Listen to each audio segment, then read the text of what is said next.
Mangingina. Isaur na nautunga, nangan pamel bilar kebt. Zai de funyar kam nau sanga chesi shemt. Tena mar ni zani ar sira shaki bazbazi rami shemelam sinan sikawa dani kul pamshak. Sur kam nau anje mato president. Itun kad la tulch kono ne sis kotra. Nanga ta kam nau, meu vula we ni futia ni fosda.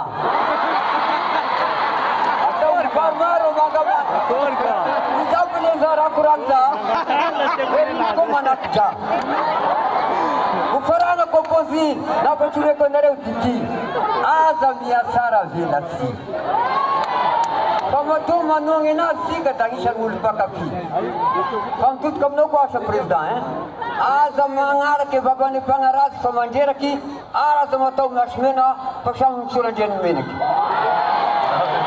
Zainu eda, zainu fui, betia kodauta, verna ti fangfui. Ramaje na nau mo se tulkan zai tu lokono lar ne sundai.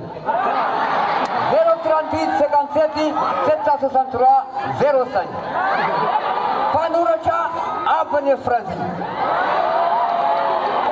Bună seara Papua, ia president, te troa nyalanyana.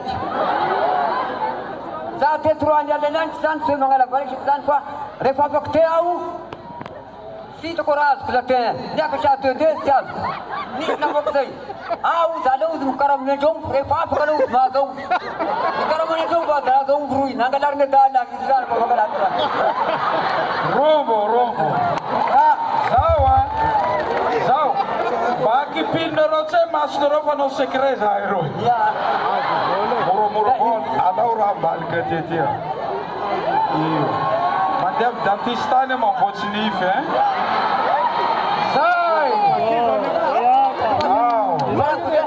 ana no apresentação acha que eu até truania da niana na pataruna na de bon frazi anjuan ngara vambar Mela fine, en antenne voyine, que trois années d'année.